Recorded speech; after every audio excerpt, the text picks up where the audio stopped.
podcast is part of the Sports Social Podcast Network.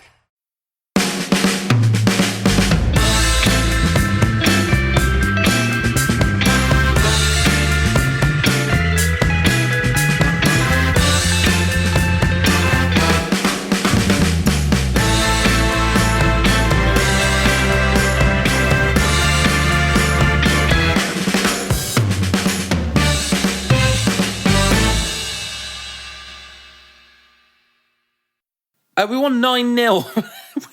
We won 9-0, Ed. It was Tuesday night. It's a long time ago now. But for the second time in our lifetimes, Manchester United have won 9-0. For the second time in a season and a half, Southampton have lost 9-0. I know. Bad times for them. It's quite amazing, not only the 9-0, but Ralph Hasenhüttl is a coach that many people rate very highly, innovative coach.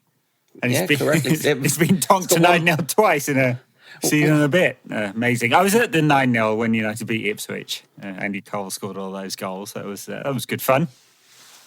I think I've talked about this on the show many times, but I wasn't at the game, but I was working in Manchester at the time and staying at a hotel near the airport with an Irish bar called Mulligan's attached to it, and I was in that bar when half the United team came in. Very happy about having won 9-0 that day, and I saw Andy Cole. It was very exciting. Yeah.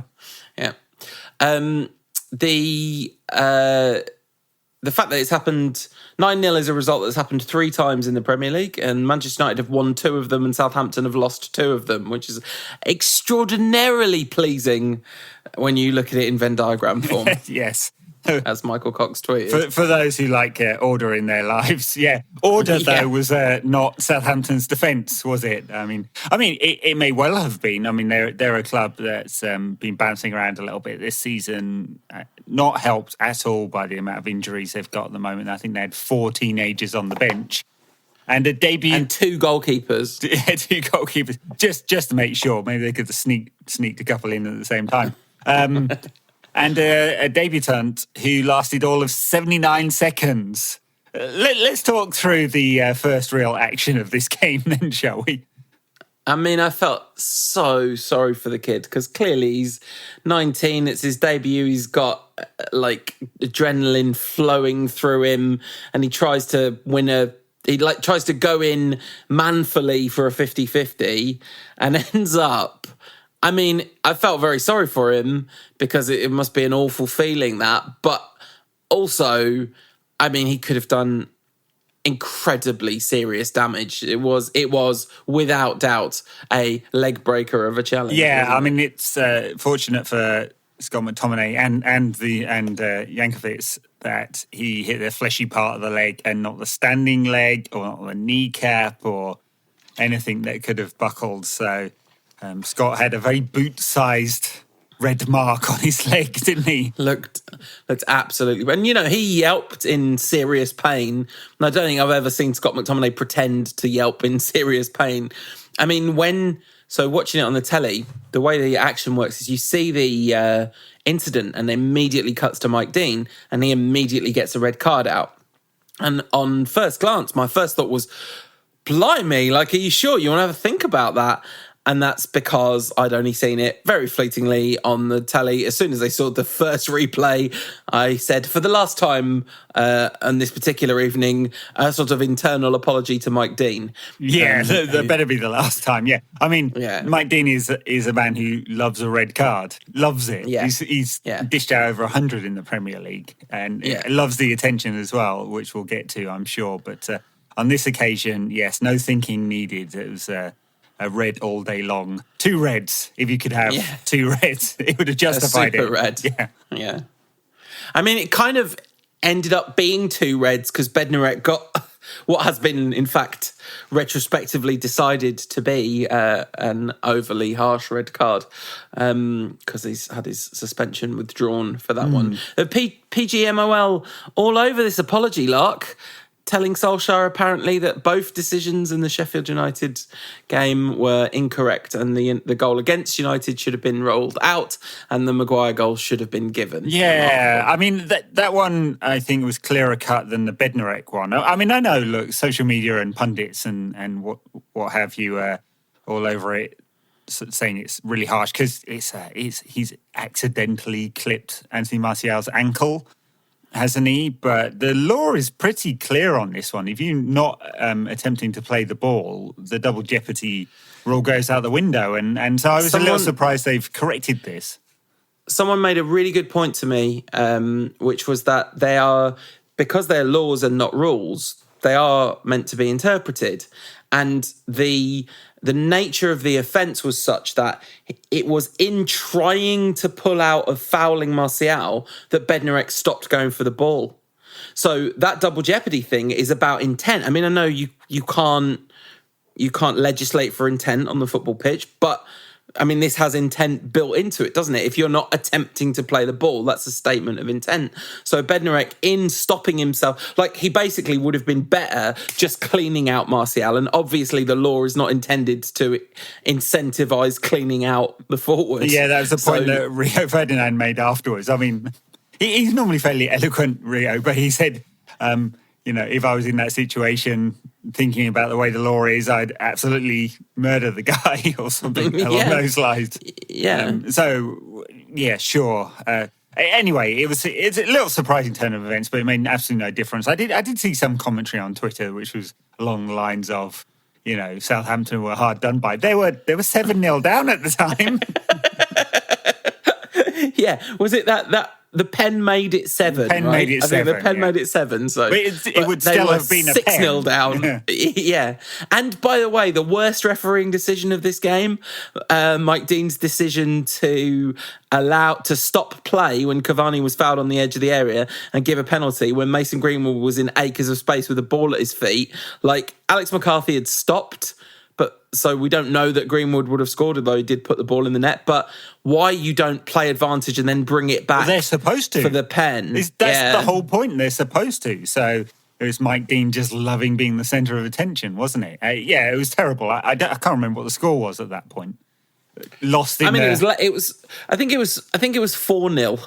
I feel like we've been robbed of a Premier League record score by Mike Dean. United have won 10-0 in the past, beat Anderlecht 10-0 in 1956. But I wasn't at that one. Don't know about you, Paul. I wasn't even in a pub that United players were in afterwards. Shame. Anyway, so that's minute 1. And then Aaron Wan-Bissaka scores after 17 minutes. It's a lovely piece of fullback play by Luke Shaw to dink the cross over. He has created more, like we've talked, I've got to apologise here, because I've talked consistently about how poor United's fullbacks are from an attacking standpoint, and they really have been, and it's been a real weakness. But Luke Shaw has created more chances than any fullback in the league, bar Andy Robertson at Liverpool. And, when I've made that kind of benchmark statement in the past, you've laughed at me, but apparently Luke Shaw's hit it.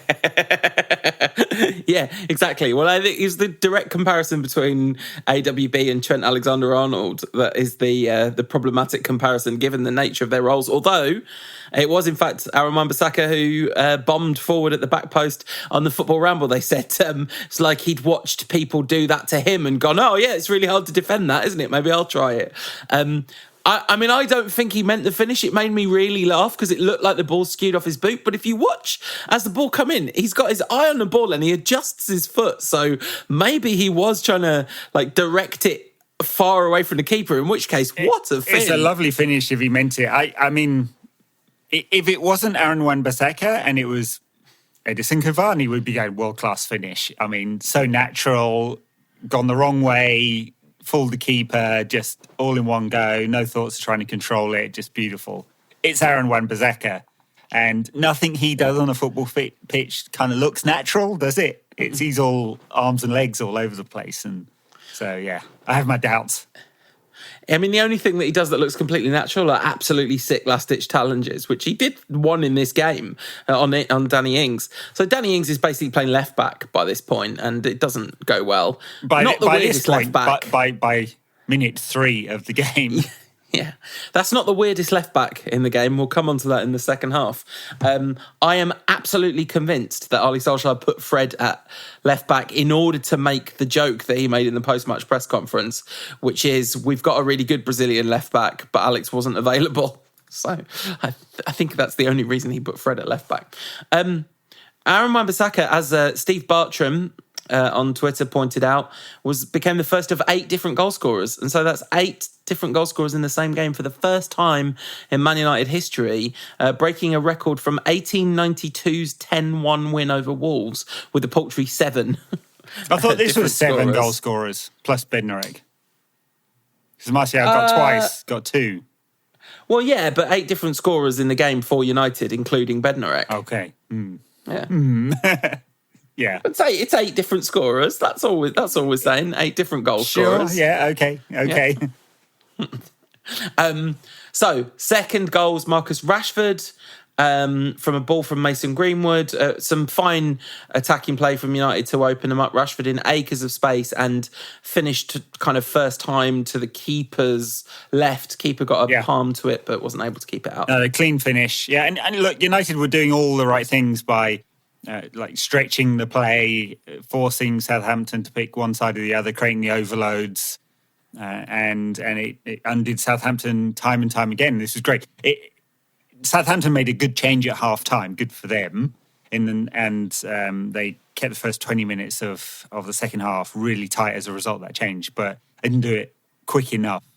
And by the time they'd made the change, they were already 4-0 down, Edison Cavani scoring the 4th. And he had a good game as well. I mean, everyone had a good game. Everyone had a good game for United. Yeah. Except David De Gea didn't do anything. Lazy fucker. So at 4-0, it's a brilliant header from Cavani. I mean, it's an absolutely brilliant header. I mean, clearly no one else at the club could do that. No one. No, this is a good point. And then, bit of controversy. We talked about the non-penalty decision. Is it at this point? I think it's 4-0 when Shea Adams scored, and that was, I think, still in the first half. Yeah.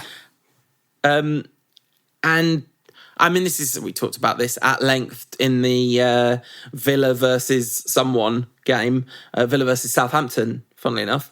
Southampton. Both times, the 2 worst CAD VAR decisions that I've seen. Like, honestly, I mean, I guess if it's off, it's off. But it's just so it's so tiny, fractional. Like, it's really hard to tell which part of his body is actually It's it's not binary.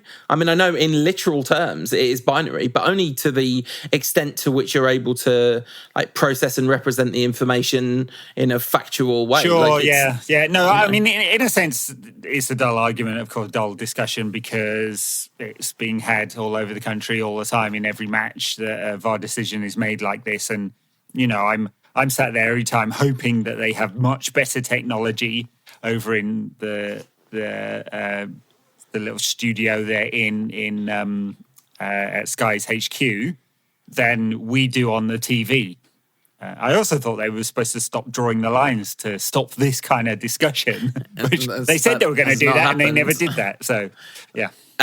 So we're having a very brief conversation. Well, not even a conversation, just a reference to it. Jake Humphrey on the post-match was 9 goals, mate. We've at least talked through 4 of the goals before talking about it. They had 15 minutes of discussion about VAR before they even talked about the fact that United won the game 9-0. 9-0! 9! 1, 2, 3, 4, 5, 6, 7, 8, 9-0. That's how many goals there were. And they were all decided by VAR. And they were totally unjustifiable. And Keys and Gray are probably, sweating through their hairy palms about United winning 9-0 and overtaking Liverpool's goal difference because of that dude in the studio. Bednarek with the incredible triple Salco, by the way, by the end of the game of red card, own goal, and giving away a penalty. That's it's impressive. It's impressive. Minus 7 fantasy points. That's a big number of minus points. I think to our early conversation about Bednarek getting let off, I think they just felt sorry for him. They had him on the watch list. He's it's ruined his career. This would.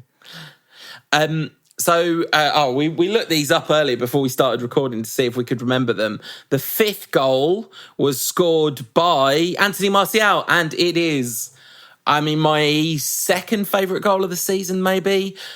A genuinely, staggeringly good goal. He came on at halftime for Cavani, and Ollie said afterwards that Cavani had a stamp on his ankle. Right. And that's why I took him off, just a precaution. But yeah, absolutely. Oh, Luke Shaw went off for Donny van der Beek, which was like looking at it going, what are they going to do here then? Are they going to three at the back? Nope. No, they're going to Fred at the back. Back. Fred left back. I don't think he actually played any part of this game at left back. He sort of played it as a left midfielder, didn't he? Yeah, but, technically speaking, Fred was at left back.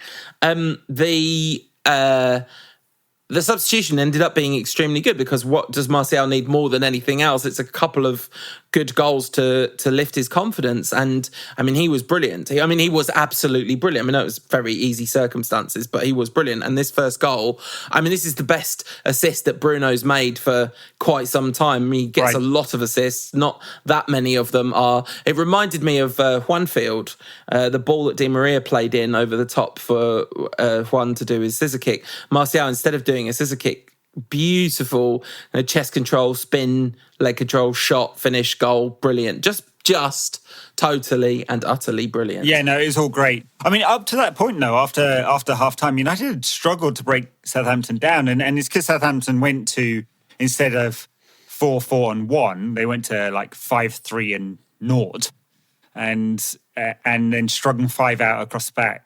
And just closed off that space that United were occupying in the wide areas. And so what it meant was, for much of that sort of 15, 20 minutes after halftime, Harry Maguire was the sort of creative fulcrum playing the number 10 role. And it didn't work because the ball was going side to side to side and Southampton was just shifting from side to side. And it was all fairly easy for them.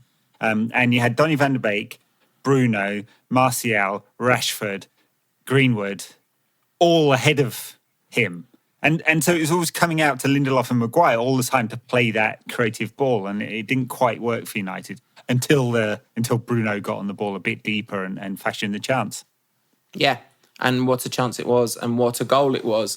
The next goal was at this point now. Scott McTominay on his one good leg. That 5-0. The goal that made it 5-0 kind of broke their spirit, I think, because like you said, there was that 20-minute period where it's almost got a bit dull, and you're thinking, oh, this always happens when you're winning 4-0 at halftime. Like they never make good on a 4-0 halftime lead. But no, just required a bit of patience. Mason Greenwood with the unlucky not to get on the score sheet, a fine shot pings out to Scott McTominay, and McTominay did the thing that every single Rocket League player knows is one of the hardest things to do, which is keep a rebound down. So he's got to get right over the top of the ball, and he arrowed it into the bottom corner. He's got some fine goals. Finish. I mean, he's got 4 this season, and he's got those 2 against Leeds. And this one was another very fine strike to, as you say, to keep it down and keep composed in that situation. He's maybe there's goal scorer in him yet. Well, there's definitely a goal scorer in Scott McTominay. Clearly, I mean, he's scored lots of different types of goals as well. The key question about McTominay is there a number 8 in him? Yeah, that's right. Got and to be a number 8, his progressive passing has to be better than it is. But I Shaw has burst through the bubble of like quality watch and is just clearly being brilliant more or less every game at the moment. Scott McTominay for me is like on the bubble of like everyone's going to have to reassess him at some point, because it does feel to me like he's playing with a lot of confidence, and I think he's quite an important player in this team, and I think he's been better than he's generally given credit for, and I wonder whether he won't be able to stitch it all together at some point. I don't think it's impossible anyway. Yeah, we'll see. I mean, look, prior to the game, you look at that double pivot against a very weakened Southampton side, and it looked overkill, didn't it, Fred and McTominay? Oh, 100%, yeah. Yeah, with Pogba on the bench, and just seemed... Pogba didn't even come on, did he? Was he even on the bench? I do believe he was on the bench, right. But no, he didn't come on. I guess Not Ole needed, was very happy to rest him. Yeah, and it's it was rotation, no suggestion of being dropped or anything dramatic like that. But you look at that midfield, and it seemed a bit defensive. But in the end, of course, Southampton's high press and everything they might have been thinking about was ruined after 79 seconds because they just couldn't do that after that. In fact, Hassan Hüttl was shouting from the sidelines for them not to press because, of course, they had stretched them out. So, the Pogba decision, it's completely ridiculous now to have this conversation even really, but I did wonder whether it was because it was against Southampton that he was pressed off the ball and we conceded twice early, both times because Pogba was pressed in pretty deep areas. So I wondered if that was in Ole's thinking, and there has been a thing where people are pressing Pogba with three players at once, and he's still trying to beat them. So I did wonder if that had anything to do with it, but redundant conversation anyway. United had 24 shots to Southampton's 3 by the end of this game. The next shot they had, or at least the next one that I can remember after the McTominay one, I'm sure there was chances in between. Oh yeah, and there was the Martial chance where he was through and it spanned just to the outside of the post, the sort of dinked finish. Yes, good finish. Almost good finish. It didn't, bad finish because it didn't go in. Yeah, almost. But tell you what he did do very effectively was completely, legitimately, definitely because of the way the contact affected him and not because he felt some contact and wanted to exaggerate the experience. He went down in the box and, got a perfectly good penalty, which Mike Dean looked at for a long time on the monitor before he gave it. So, he thought it was a pen. He gave it straight away as well, and then looked at it. I think he looked at it for the red card. And decided it was. So, which is again, it's unusual for the Premier League match officials board to overturn one of their senior referees like that. But they did, and Bednarek has been saved, and maybe it'll save Southampton's season or something like that. I think they're fine. I think they're going to have a rough couple of weeks because of the injury situation, but they're not going to go down, are they? Fernandes hop, skip and a jump pen, always nice to see. And United was still hungry. And now this goal I'm very frustrated with because I cannot remember the 8th goal. I remember the finish. It was near in, and it was quite a simple finish for Martial, but I can't remember the build-up. There's no assist, so I'm imagining this must have ping-ponged around a bit. Must have come off a Southampton play. No, I've completely blanked on it as well. I'm sure if you remembered it, it would come back, but I should have watched them again today. Yeah, I did mean to do that, but then the day got away from me. The last goal I'll never forget as long as I live, though, because Dan James scored. 9-0, even Dan James scored. I know. You got to feel sick, haven't you? He was quite bright, actually, when he came on, and it's a very good finish. Fantastic finish. Yeah, he did all right. He got, how many minutes did he get? He got about half an hour, which is good for him because he's not had a lot of minutes this season. There's a good argument for him going out on loan, but he hasn't done. I don't think he'll play any more the second half of the season than he's played in the first half, maybe a few in the Europa League. It would have probably done him good to go away, be playing most weeks, but... good for him. Maybe the goal will do him some good, but he's absolutely nowhere near the first team, starting picture right now, and rightly so, given his performances. Yeah, absolutely. And with Lingard having gone out on loan, scored twice, of course, in his first game for David Moyes. He does tend to do well on debut. Jesse Lingard, of course, scored 4 goals against Birmingham City for Birmingham City on his debut there. It'd be great. It'd be just great if he can have a good time in East London. Although not if it's at the expense of United getting a Champions League place. Yes, that would be unfortunate, wouldn't it? He scores the goals that get West Ham into 4th and United miss out or something like that. Anyway, I don't quite see it happening like that, but we'll see. Well, one of the reasons that it's just got considerably less likely that we're going to miss out is that our goal difference has gone from +10 to +19, which in one game is a pretty substantial leap. Turns out, if you just win 9-0 every game, your goal difference will go up loads. Yeah, more than making up for the tonking by the team whose manager we will not name. They're currently losing as we speak, by the way. Yeah. Bizarre game, and definitely not what we expected, not what we predicted beforehand. Oh, yeah, I think we're going to tonk them 9-0. I didn't think for 1 second. But Southampton didn't adjust to the sending off. Of course, it's through all their plans, out straight away. And they've got all these injuries. They just, their best player, Danny Ings, or, one of their best players, end up playing on the left wing and then basically at left back for the entire game. And United were really on one. And Bruno Fernandes was really on one. 6 shots, 5 key passes, a goal, 2 assists. I mean, there's some stonking numbers. Anthony Martial played 42 minutes. He's 45 and a bit, isn't it? 5 shots and 2 goals. Some great numbers for everyone. Good game from Mason. Didn't get a goal, but it was good to see him looking a bit more sort of lively because we haven't seen. Well, that. He just has been. Yeah, the last couple of games he's done all right, hasn't he? Yeah, and we need that from him for the second half of the season. So yeah. There's a bunch of stuff that happened because of this game, the goal difference being one of them. And it's worth commenting that whilst it is clearly a freak result, and one of the reasons that the freak result happened was because United smelt blood and absolutely went for them. Right. They just never let up. They were like, right, we can do something massive to our goal difference here. And that could be so important. Yeah, it could be. We don't know, but and also we just haven't seen that very often from this team the last few years, have we? I know we've won some big games by big numbers under Ollie this season, but over last 5 or 6 seasons, there just hasn't seemed to be that killer instinct. In fact, in the Mourinho 4-0 FC season, often they were up and then eased off. Mourinho, isn't it? Well, you ease off at 1-0, but to smell blood and go for it, that felt good.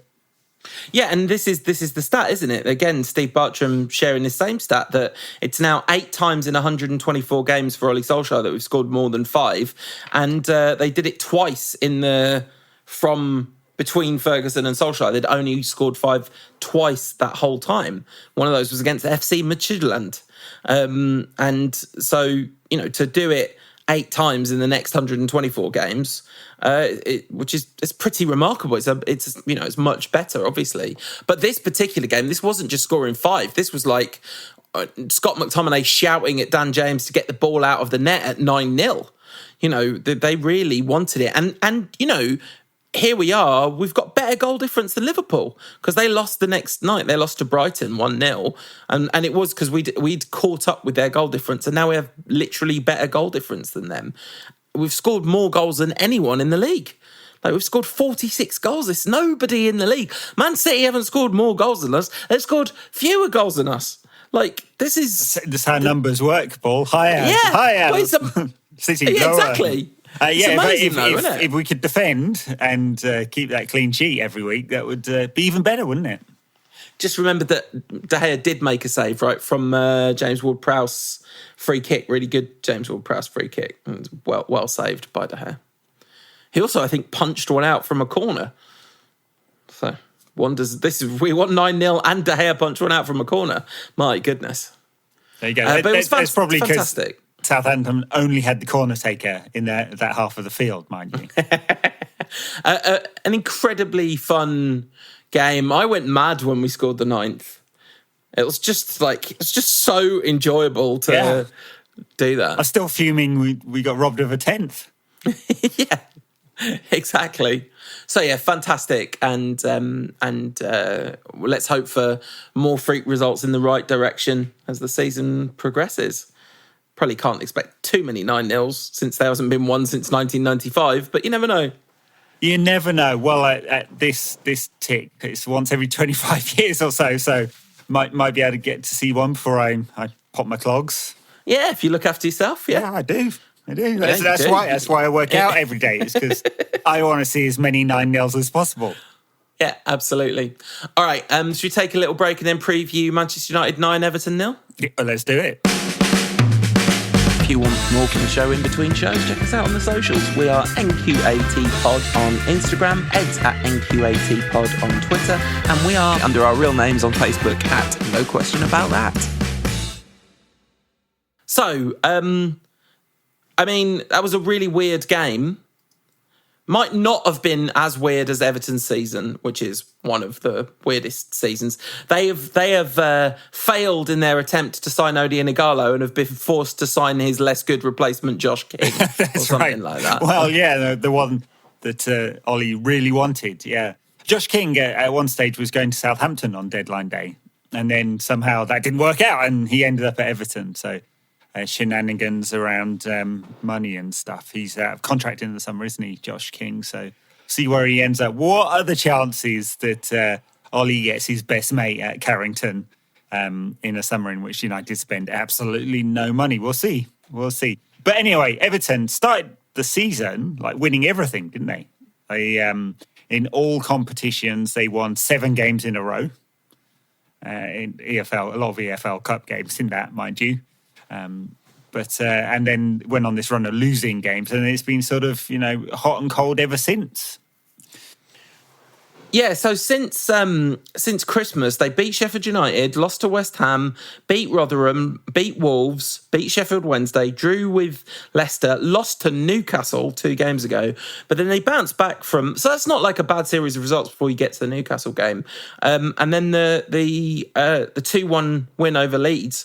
Just exactly what the doctor ordered, isn't it? And after losing the ignominy of losing to Steve Bruce's possibly relegation-bound Newcastle, a much better performance against Leeds, and they pretty much deserved it. Leeds obviously had a metric ton of shots because they always do, but not that particularly, not massively high quality. And crucially for Everton, Dominic Calvert-Lewin back on the score sheet, which is, he's the only person who scores goals for them. I mean, he's got 12 and no one else has got more than 4. That's James. And James misses every other game through injury as well. So, and Richarlison missed games. He's only got 2 this season. So you can see why they're inconsistent, and Ancelotti is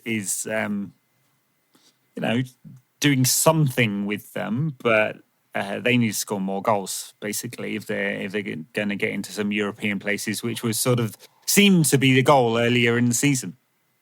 Well, yeah, their third highest goal scorer is Michael Keane in the league, so just goes to show. Now, what Everton are going to turn up against Man United? Is it going to be the sort of fairly slick passing, really creative, dangerous Dominic Calvert-Lewin Everton, or is it going to be the sort of slightly stodgy midfield, not quite working Everton that's been around a bit recently? I don't know. What was the last result we had against them? We beat them, didn't we, in the EFL Cup? And that was a good performance. Yeah, it was a good performance from United. You loved that. You loved that performance. That was your performance of the first half of the season. That was. You said it was like really, really slick. I think that's the one I missed quite a lot of over Christmas. Yeah. But the first half, they were really good. Yeah, pretty good in that game. Beat them at the end of... Was it the end of last season we beat them as well? So no, 3-1? We beat them in November, 3-1. Did we? We've gotten that with two Fernandes goals and a goal from Cavani late on. That's right. I think I remember the Cavani goal. It was nice. Yeah. That's my memory of that game. So, anyway, that's a rather boring conversation, wasn't it? Why did we have that conversation? No idea. But anyway, just to say that we've got some decent results against Everton recently. Haven't lost to them since that abysmal 4-0. The one that many wanted Ollie sacked afterwards, and he might well have deserved it as well. If you'd got your way, you wouldn't have seen Tuesday's result, would you? No, absolutely not. We'd have had Big Sam in charge, or Nuno, or some other waster. But instead we've got Ollie, and we're clearly going to stick 5 past them. So what we need is for Liverpool to bounce back from their calamitous, hilarious loss to Brighton. I saw people retrospectively defending Jose Mourinho's Tottenham for having lost to Brighton because Liverpool also lost to Brighton, which was a very bad take. But anyway, people will defend Jose Mourinho under almost any circumstance, it turns out. But if that happens, then we'll be back above City in the league. Except that's totally not true unless we beat them 7-0, which you can't rule out at this point. I think we can rule it out. I'm not I'm not going on record ruling out Man United winning 7-0 this weekend. They've just won 9-0. Anything's possible. Anything is possible. Yeah. We often score 6. Yeah. Seldom 10 though. So yeah.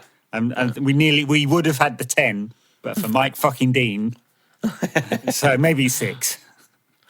Yeah. I mean, in all seriousness, in terms of the league table, we're going to need City to falter quite badly because they're 3 points ahead of us with a game in hand with considerably better goal difference. And than us, they're just winning all the time at the moment, and the strength of their squad. They weren't not great again against Burnley. No, but they're winning. They're winning. So, and they got the early goal, and that was it. Game done. 8 on the trot in the league, and their squad strength would tell you that they are going to cope with the amount of games. Even if they're in the Champions League still, better than most. So, I would say it was always a big stretch for United to win the league, obviously, and none of us really thought it would happen. But I would say City are very heavy favourites. But even now, we know that this United team are going to challenge. They're not going to be 30 points away from the winners. They're almost certainly, I would imagine, going to be less than 10 points away from the winners at the end. And they're going to keep fighting, and they're going to be entertaining to watch most of the time. Now, it'd be nice to see that against next time we play City, wouldn't it? Rather than a really stodgy 0-0. But that's the next stage of development, I guess. Yeah, absolutely. And we'll be here to cover all of it because that is the curse that was placed upon us by an internet genie who said, you will have to talk about Manchester United at least once a week, possibly twice, for the rest of your lives, and there's nothing you can do about it. So, yeah, we're on. This will be Rankcast, NQAT episode 486. What episode number the next time we win 9-0? It's a great question, yeah, because it was minus a couple of thousand the last time we did it. So, yeah. All right. I hope we are still alive the next time Manchester United win 9-0. And on that cheery note, take really good care of yourselves, and we'll see you after Man United 2, Everton 1. Yeah, I'm going to go for a 2-0 for United. But if we win 9-0, I'm dying of laughter.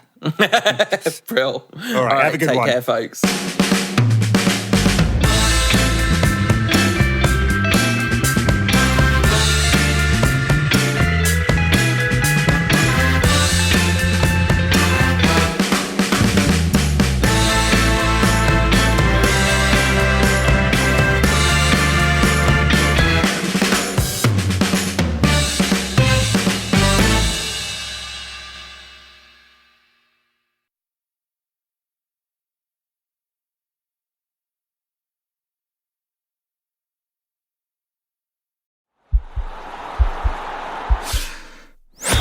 This podcast is part of the Sports Social Podcast Network.